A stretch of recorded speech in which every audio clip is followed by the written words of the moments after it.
صبر اور نماز سے مدد چاہو۔ تو یہاں اللہ رب العالمین کے سوا اگر کسی اور سے مدد مانگنا شرک تھا تو خود اللہ رب العالمین نماز اور صبر کو مدد لینے کی بات کیوں کہتا؟ پہلی دلیل۔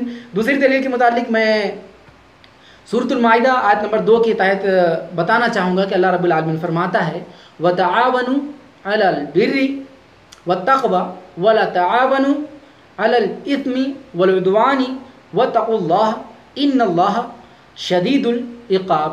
اللہ رب العالمین ارشاد فرماتا ہے اور نیکی اور پرہیزگاری پر ایک دوسرے کی مدد کرو اور زیادتی پر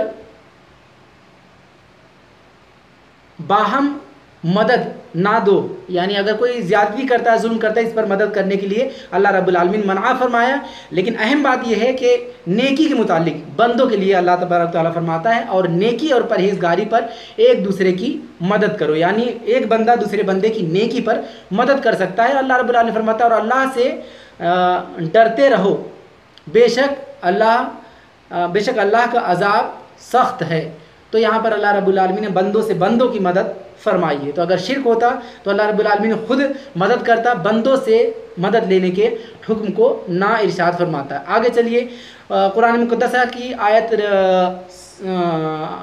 سورۃ المحمد آیت نمبر 7 کے اندر اللہ رب العالمین کا ارشاد ہے، اللہ تعالیٰ فرماتا ہے یا ایھا الذین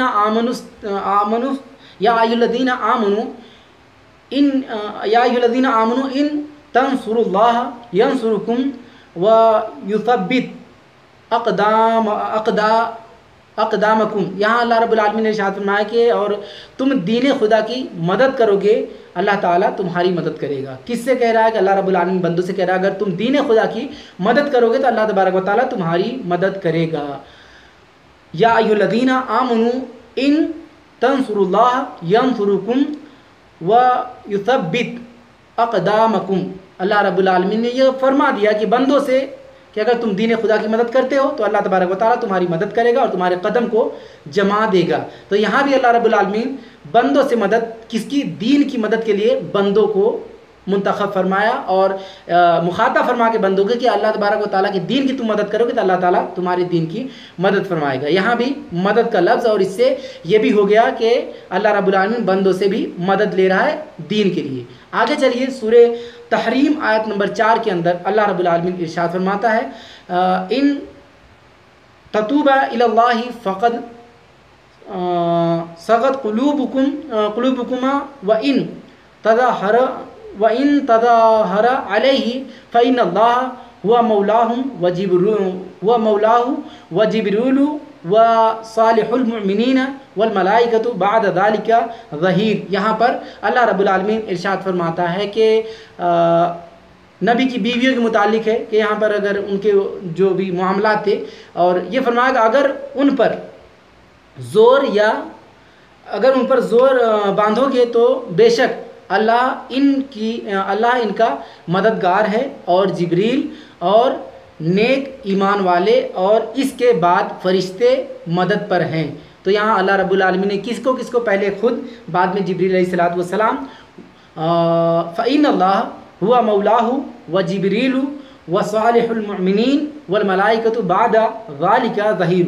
یعنی اللہ رب العالمین خود مددگار ہے، جبریل علیہ الصلوۃ والسلام بھی مددگار ہے، صالح المؤمنین یہاں پر نیک بندوں کا بھی مدد لینا یہ بھی ثابت ہو گیا۔ اس کے بعد ملائکہ وبعد ذَلِكَ ظَهِيرٌ، اللہ رب العالمین نے بندوں سے بھی اور فرشتوں سے بھی، ملائکہ سے بھی اور خود ان تمام لوگوں کو مدد کے لیے منتخب کیا ہے۔ تو اب اگر کوئی یہ کہے کہ بندوں سے مدد لینا یہ شرک ہے تو اس کا یہ تو نرا جاہل ہوگا جو کہ اسلام کی باتوں کو سمجھ نہ سکا اور اپنی جہالت کا اعلان عام کر کے لوگوں کو یہ کہتا ہو کہ ایسی دلیل ہے ہی نہیں قرآن اور حدیث کے اندر۔ حالانکہ میں ابھی قرآن کی بات کر رہا ہوں اور قرآن مقدس ہے کہ ایک آیت کریمہ سورۃ الصف آیت نمبر 14 کے اندر اللہ رب العالمین کا ارشاد ہے، اللہ تعالیٰ فرماتا ہے کہ حضرت عیسیٰ علیہ السلام کے متعلق ہے، یہاں فرمایا گیا کہ من انصاری الی اللہ قال الحواریون نحن انصار اللہ